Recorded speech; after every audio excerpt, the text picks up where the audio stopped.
Evangelho de Lucas, estamos caminhando também para o encerramento desse livro, e com a graça de Deus, nós vamos hoje estar lendo do versículo 63 a 65, do capítulo de número 22. Lucas, capítulo 22, versículos 63, 64 e 65.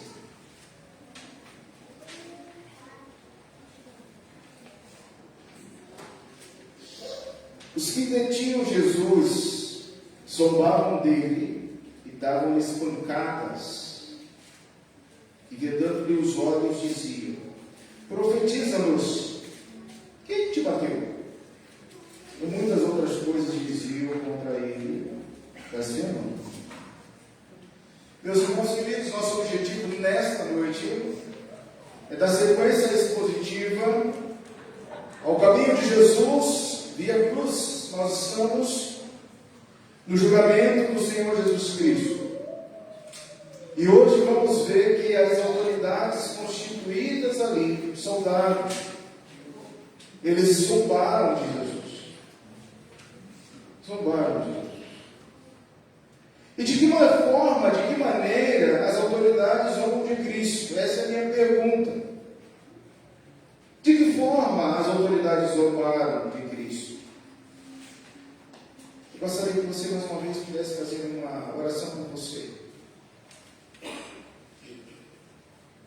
E nessa oração você pedisse: Senhor, ilumine, fala alguma coisa para mim no meu coração, na minha mente, uma coisa que o Senhor tem, trabalhe o meu pensamento, meu coração, minha consciência, que eu possa entender o que Lucas estava descrevendo nos últimos momentos de Jesus.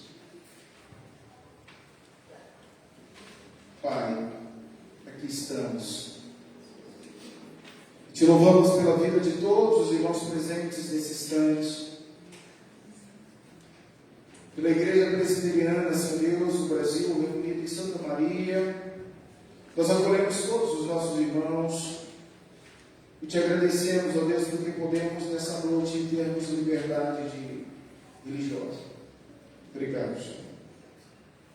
Que o Senhor possa continuar falando conosco de forma bem particular. Eu não sei a necessidade da minha ovelha, do meu irmão, do amigo, convidado especial dessa noite, mas o Senhor sabe. E nós todos estamos aqui agora para ouvir teu recado.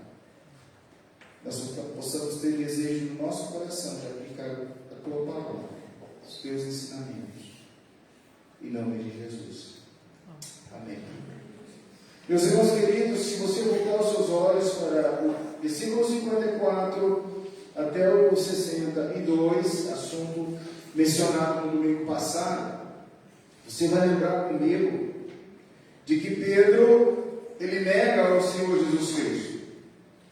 De que no sermão passado, nossa reflexão foi sobre aprender com Pedro e olhar para a vida de Pedro e termos em Pedro um testemunho, para que possamos continuar a nossa jornada de fé. Como podemos testemunhar como Pedro testemunhou na sua vida? Eu não sei se você já parou para observar, mas você tem um antes de Cristo, um durante, o seu processo de arrependimento, metanoia, conversão ocorreu, e você tem uma vida agora, pós novo nascimento. O antes e o depois de Pedro é bem mencionado na palavra de Deus, e nós vimos aqui que Pedro antes, Satanás pede ao Senhor Jesus para cirandar, peneirá-lo como trigo. Antes, ele tem a sua autossuficiência e declara que estaria pronto para ir com Jesus, inclusive para a prisão e para a morte. Antes, ele escuta a exortação de Cristo, dizendo: Pedro, o galo não cantará, e você vai me negar 3 vezes. E 3 negações são determinantes na vida desse homem.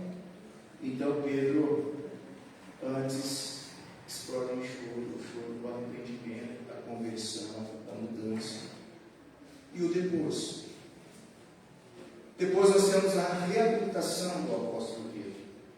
Depois nós vemos a graça tomada na vida desse homem, reconstituindo as suas entranhas, passo a passo, dia a dia, animando, fortalecendo de contínuo. Ele agora passa a pastorear o rebanho de Cristo, como o Senhor Jesus disse Pedro, como se convertesse, pastoreia a igreja, pastoreia os irmãos. Agora chega o Espírito Santo, ele diz: não tenho prata, não tenho ouro, mas isso eu te dou antes. Quero um milagre. E depois você vê então Pedro sendo proativo na anunciação do Espírito Santo, derramamento do Espírito Santo, libertado dos atos da igreja. O livro dos Atos é composto por Pedro, o antes e o depois. Mas isso é assunto de domingo passado. Hoje o nosso resumo, meu irmão, é: Deus criou o homem, Deus te criou com almas racionais, Deus criou os homens com almas racionais, com inteligência, com retidão, com santidade, segundo a imagem dele, e tendo ele mesmo implantado a sua lei em seus corações. Afinal, nós estaremos caminhando para esse ato da ação criadora de Deus, e vamos recordar que há algo diferencial entre você e o seu pet. Você é um ser racional, e o seu pet, ele tem instintos, ele é ensinado, ele é adestrado, ele faz aquilo que você ensinou, ou alguém tenha ensinado o seu cachorrinho a fazer, o seu gatinho a fazer. Então você é diferente do seu pet. Você tem racionalidade. Nós temos inteligência. Nós sabemos o que é certo, o que é errado. Nós buscamos a santidade. Deus nos fez a sua imagem e semelhança, Marco Dei. E portanto a lei de Deus foi implantada em nossos corações. E quando eu olho para esses 3 versículos nessa noite, eu peço para você olhar agora na sua Bíblia e você fazer a aplicabilidade do ato nacional de Deus e perguntar onde estava a racionalidade desses guardas, dessas autoridades que ali estavam.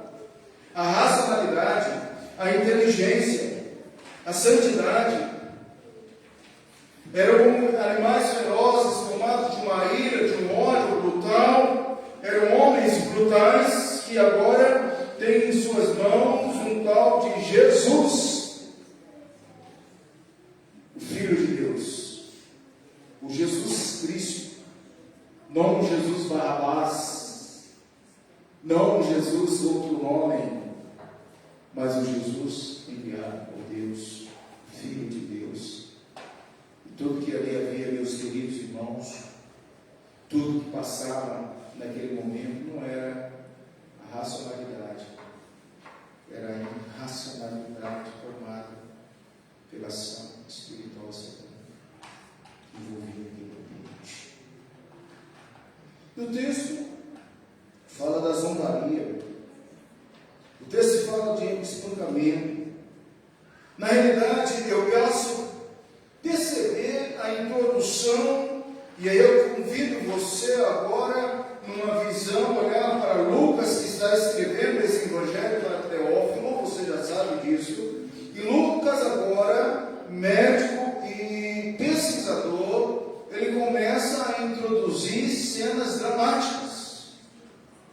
Esses 3 versículos, na realidade, é uma introdução do autor Lucas, do escritor Lucas, do evangelista Lucas, te preparando para aquilo que Cristo iria sofrer. O Cristo sofredor que você lê em Isaías, que Ele levou sobre si as nossas dores, as nossas enfermidades, que Cristo foi moído, que Ele sofreu, que Ele apanhou. Então Lucas agora ele começa, na realidade, a introduzir um assunto duro para nós: sofrimento de Cristo. Zombaria, espancamento, sinóticos, a gente tem que deixar bem claro que repete esses textos. Mateus capítulo 26, 67 a 68, Marcos 14, 65, e essa história agora volta-se para Pedro e para Jesus, como tendo sido preso, conduzido ao palácio, ao sumo sacerdote. Ele é informalmente condenado à morte pelo Sinédrio, e numa sessão noturna, Lucas relata esse incidente, e também os demais evangelhos sinóticos, como Mateus 26, 57, 66 e Marcos 15, 53, 64. Você vai ver essas histórias com mais detalhes, com mais visto pela ótica de Marcos e de Mateus, diferenciado do historiador Lucas. Nós estamos lendo a história que Lucas escreve. E o que Lucas relata, o que acontece agora imediatamente? Ele então descreve no versículo 63 e 64.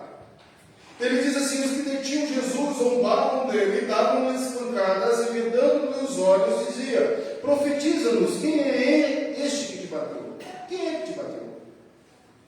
Os membros veneráveis daquele sinédrio, os mais influentes, estavam ali e agora revelam o seu caráter cruel, vingativo, até mesmo sádico. Quão profundamente vis e desumanos, sobretudo, foram aqueles que estavam ali, mesmo que reconhecessem a crueldade a que foi submetido Cristo Jesus. Agora, a ação dos subordinados e não diretamente do sacerdote é de uma forma violenta, no sentimento de insultar a massa que já estava ali naquele pátio. Eram os espetáculos. Estava começando o espetáculo ao reino de Cristo. Cooperação do Sinédrio, com participação da guarda efetiva que guardava o palácio. Eu quero que você pense bem nisso. Aquele que durante a sua peregrinação terrena, Cristo andou fazendo bem. Aquele que converteu em objeto de crueldade que atingiu o corpo e a alma, agora ele é golpeado com uma mão pesada. A crueldade somada à zombaria atinge o seu clímax máximo com os seus punhos. Esses agora perversos homens vão golpear o prisioneiro no rosto, tendo seus olhos vendados. Então gritavam: profetiza, quem é que te bateu? E o evangelista se sente tão dominado pelo horror. E esse horror que eu quero que você pense.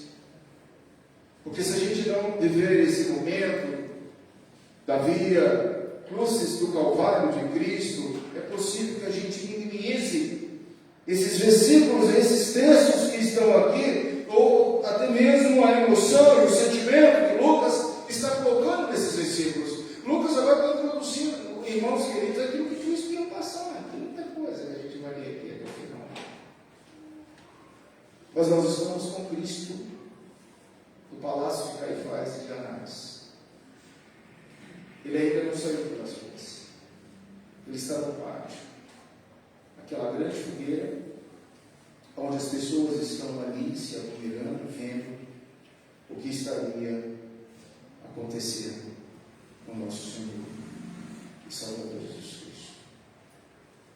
O verso 65 diz que além de o Senhor Jesus sofrer essa tortura, muitas outras coisas diziam contra ele.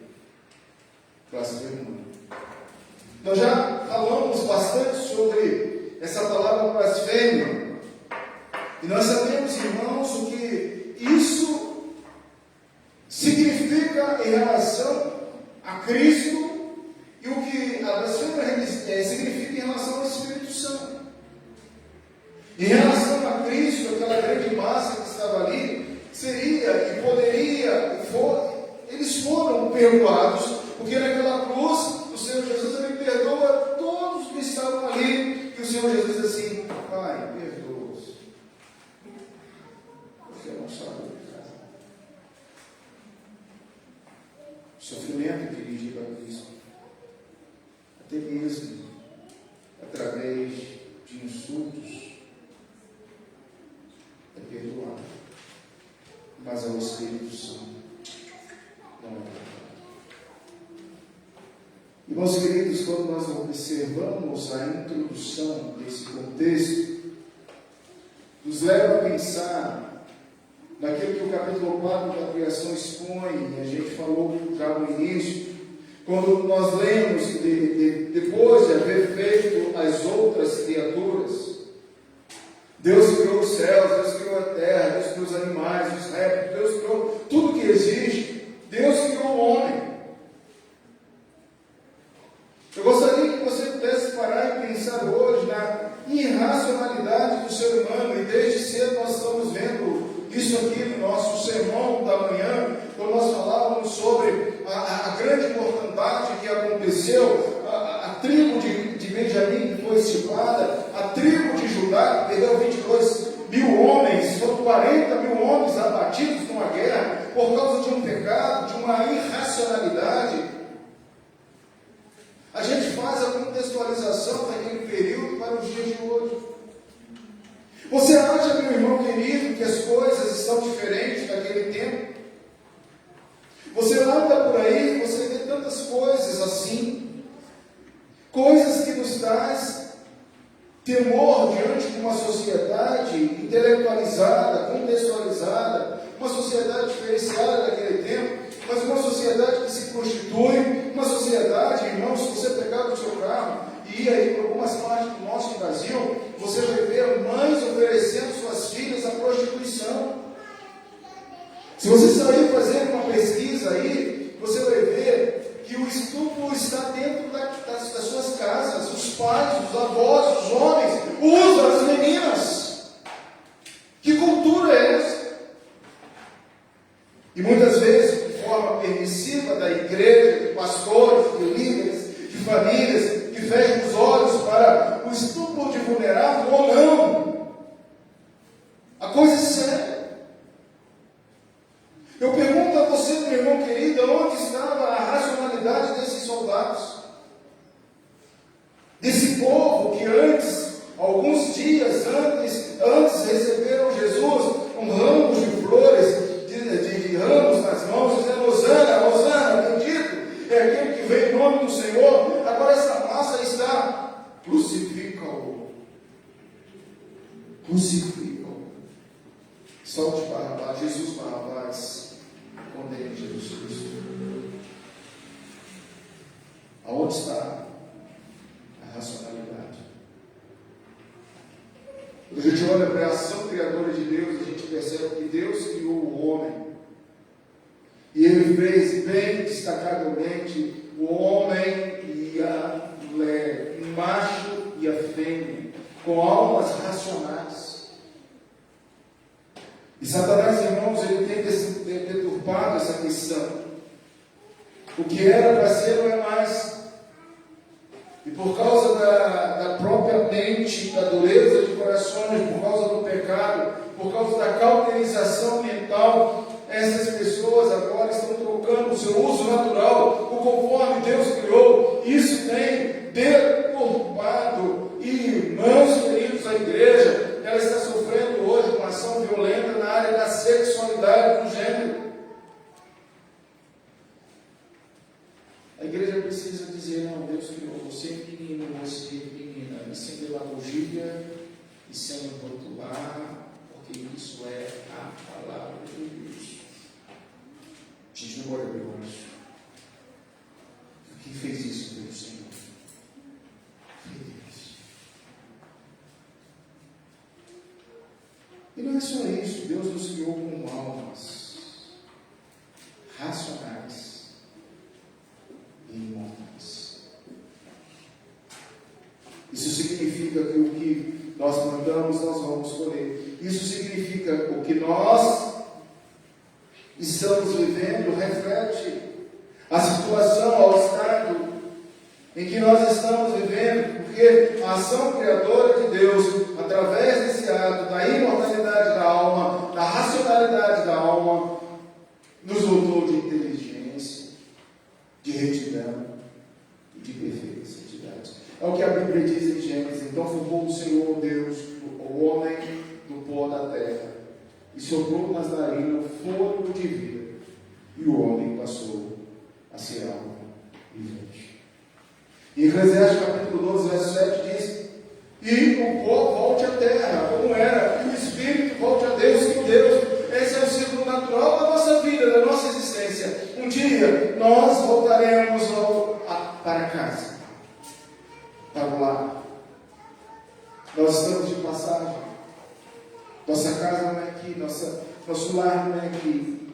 Nós voltaremos e chegaremos na casa, no lar das nações que o Senhor vai preparar para cada um de nós. Em Efésios capítulo 4, verso 24: e vos revestiram o novo homem, criado segundo Deus, em justiça e retidão, precedentes de verdade.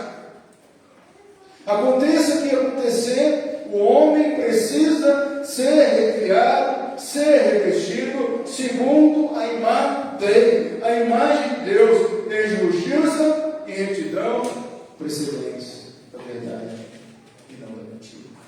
Eu te pergunto, irmãos, o estado dessa guarda aqui, o estado de Sinédrio, o estado dos homens que perseguiriam irracionalmente, brutalmente Cristo até a morte, vai na contralégio, vai na contramão da criação de Deus.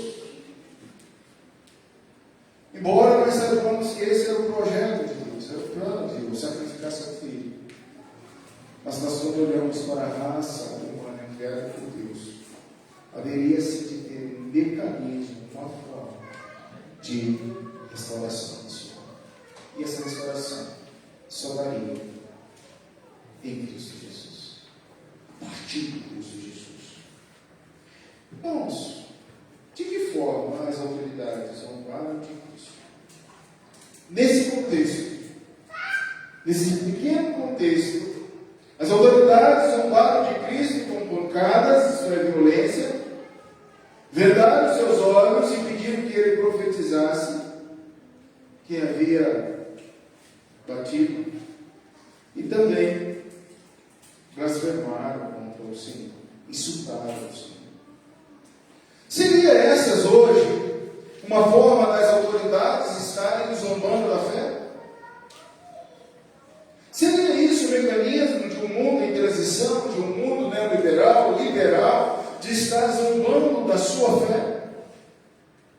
Você alguma vez, em meio a um grupo, já sofreu violência desse tipo? É claro que provavelmente você não tenha sofrido fisicamente, mas talvez intelectualmente, ou talvez os seus princípios e valores, uma sociedade que vai contra os ensinos do Senhor, tenha espancado com tamanha violência você por causa do nome de Cristo. E quando nós lemos o próprio Cristo ensinando o segredo da felicidade, das bem-aventuranças, lá em Mateus capítulo 5, ele diz assim: bem-aventurado você será, bem-aventurado sois quando por minha causa vos injuriarem, insultarem, disserem todo mal contra vós.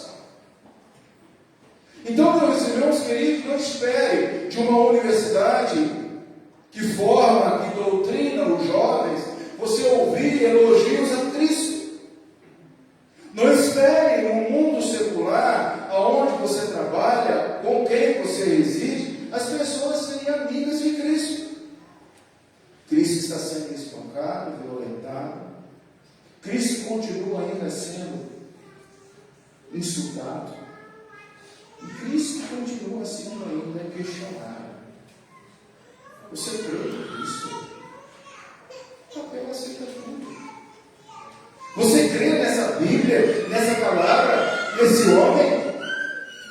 Você tem fé? Irmãos queridos, o que o Senhor Jesus sofreu, nós somos convidados a sofrer todos os dias. Por amor. Discriminação, fé, preconceito.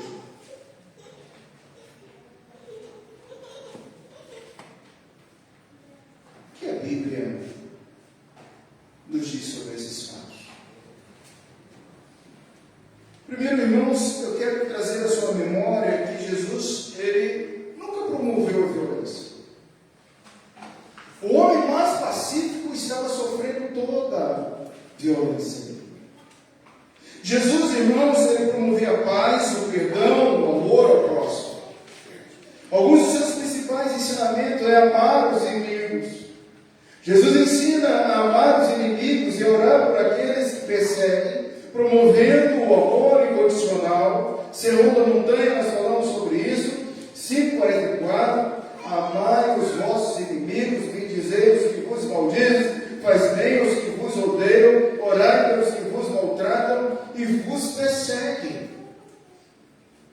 Entre outras palavras, aquela máxima que a gente treina na mente, talvez você criou ouvindo isso, eu respondo da mesma maneira. Eu dou um boi para não entrar, mas dou uma boiada para não sair. Da mesma forma que me ferem, vou ferir também. Sou agressivo. Jesus me ensinou isso. Você lembra que Isaías falou que ele foi conduzido como ovelha? A gente vai ver isso aí. Ele não abriu a boca.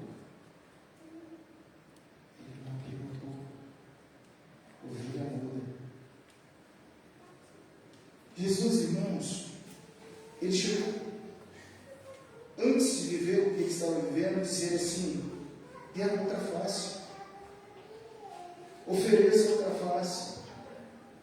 Jesus pregou contra a vingança, a retaliação, sugerindo que as pessoas deveriam reagir com mansidão. Ele disse: eu, porém, vos digo que não resistai ao homem mau, mas se alguém qualquer te bater na face direita, ofereça também a outra. Mateus 5,39. Mas eu, no meu coração, na minha natureza humana, eu quero retribuir conforme a medida em que sou ameaçado, conforme a forma que sofro. Amados irmãos queridos, Jesus era um homem pacífico. Jesus ensinou a não ser violento, a exercer a paz, o perdão, o amor. Bem-aventurança, Sermão da Montanha, mais uma vez, Jesus destacou a importância da paz, afirmando: bem-aventurados pacificadores, porque eles serão chamados filhos de Deus. Por que ele estava sendo agredido brutalmente?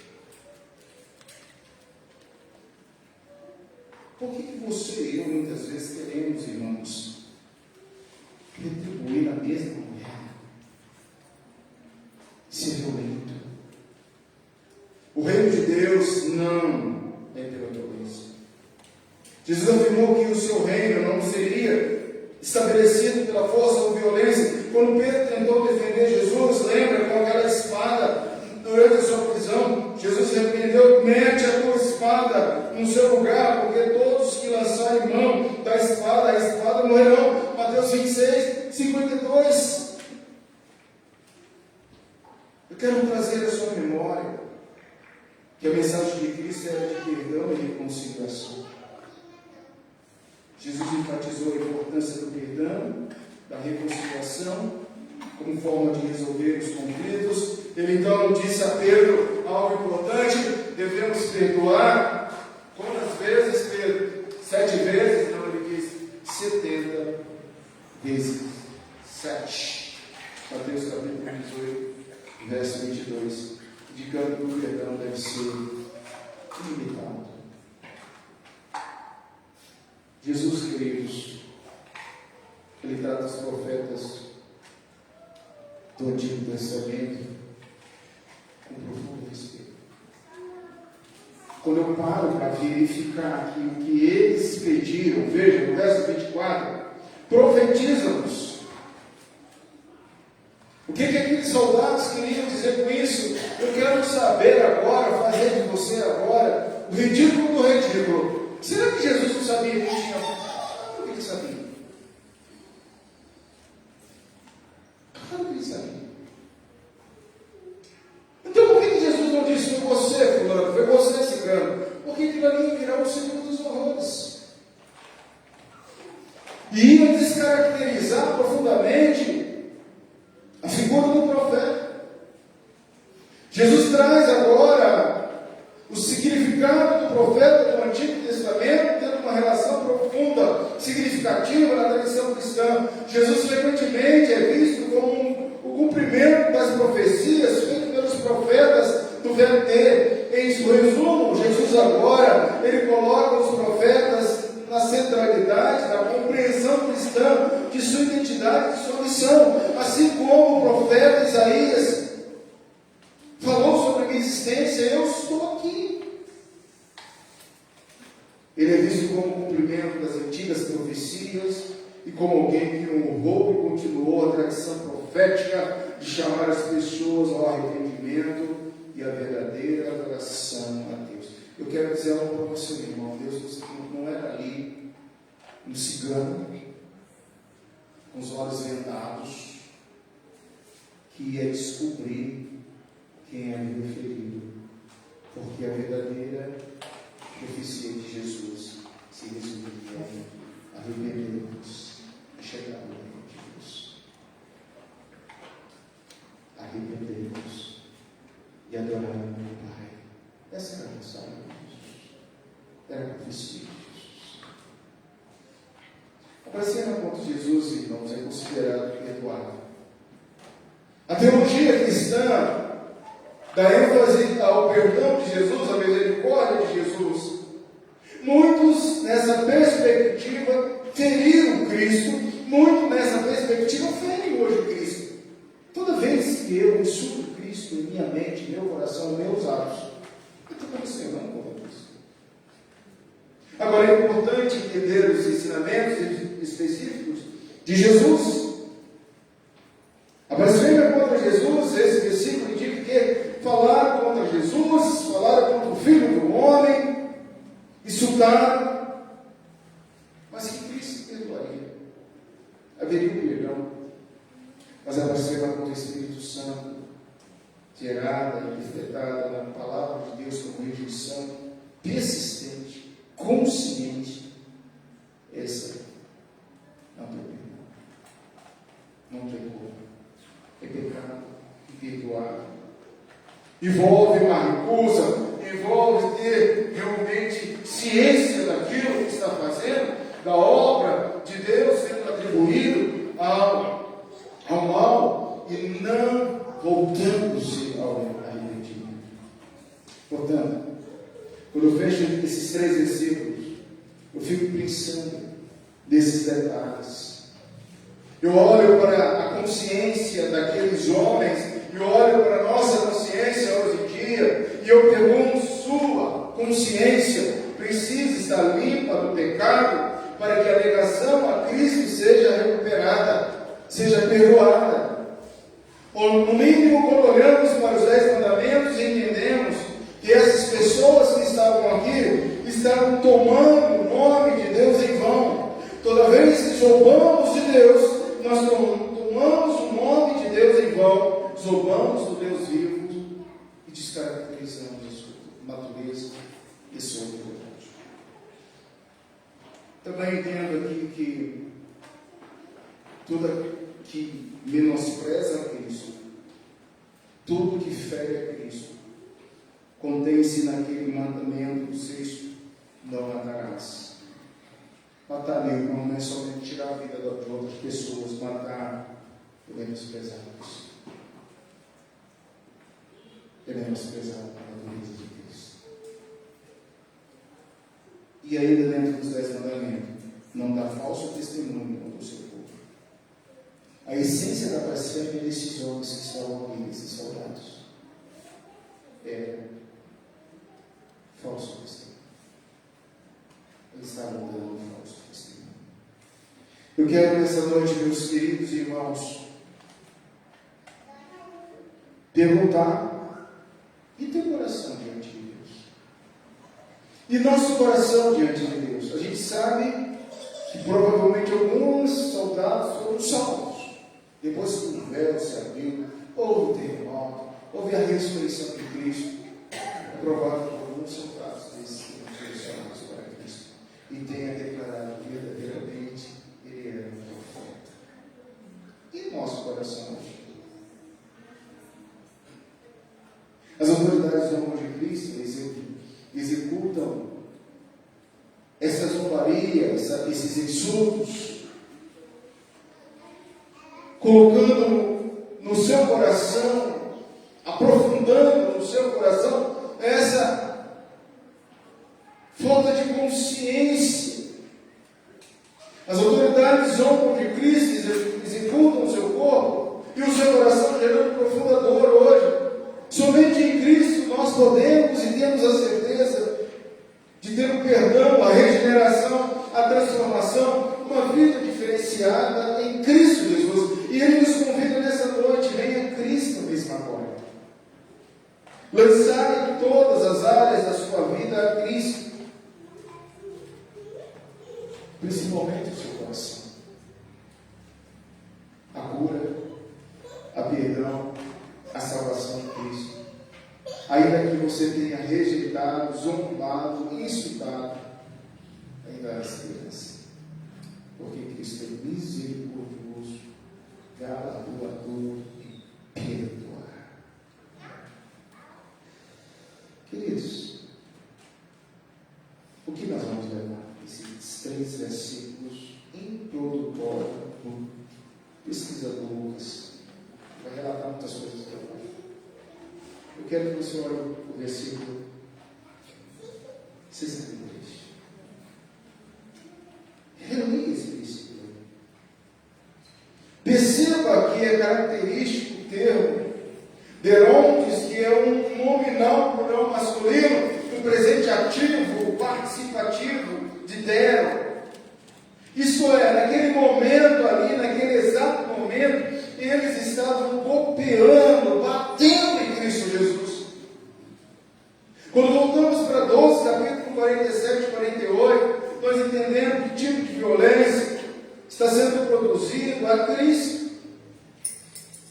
O que eu posso levar desse versículo é que o reino de Deus não é pela violência, o reino de Deus não é tomado pela violência. Jesus afirmou que o seu reino não seria subestabelecido pela força ou pela violência. Eu quero dizer uma coisa para você: não vai ser na sua força, não vai ser na sua violência que seu filho, sua filha, seu marido, sua esposa vai entender de Cristo. Por favor, você que está aqui querendo ouvir, não vai ser na minha violência que você vai entender algumas coisas vitais para a sua vida. Porque se a gente tivesse poder, irmãos, de abrir a mente de algumas pessoas, a gente abriria. A gente prega a palavra. Até quando o Senhor usava a violência?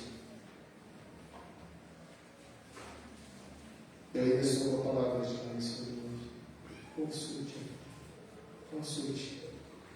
Consulte a Deus. Escola dominical tem culto agora. Consulte a Deus. Você vai ver o que você vai ganhar quando você consulta a Deus. Senhor, tu sabes de todas as coisas.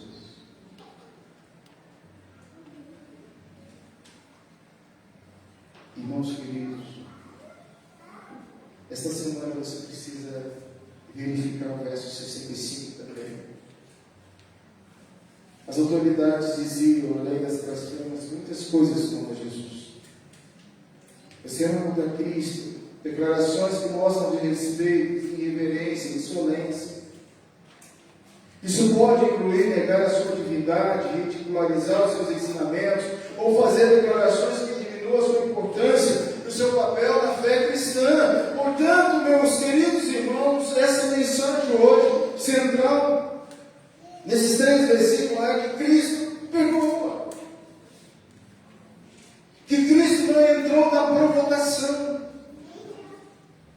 E nós entramos facilmente numa provocação de um cônjuge, numa provocação de um filho, numa provocação na rua, dirigindo o nosso carro, com as autoridades, com as pessoas. Se nos provocar, nós respondemos na mesma medida.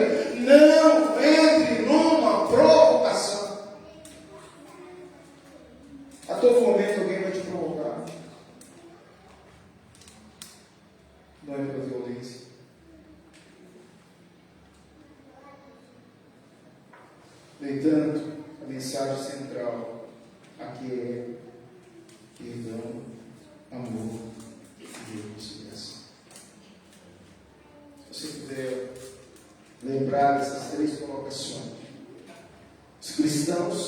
chamados a responder às críticas, os ataques, como Cristo fez aqui, com graça, oração e testemunho.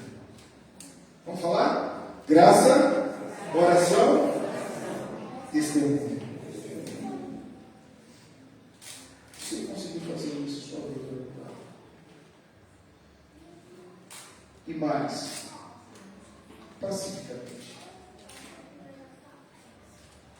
Provocações virão. Seus olhos vendados, sentindo os golpes, sendo ridicularizado. Graça, coração, testemunho. Que Deus te abençoe. Feche seus olhos, irmãos. Fale com Deus. Foi por nós que Jesus sofreu tudo isso. Quero orar hoje para que tenha paz no seu coração. Está difícil, irmão. Está difícil, irmão. Estão te provocando. Estão te insultando. Haja como Jesus. Ainda vale a pena agir com Jesus. Pai celeste,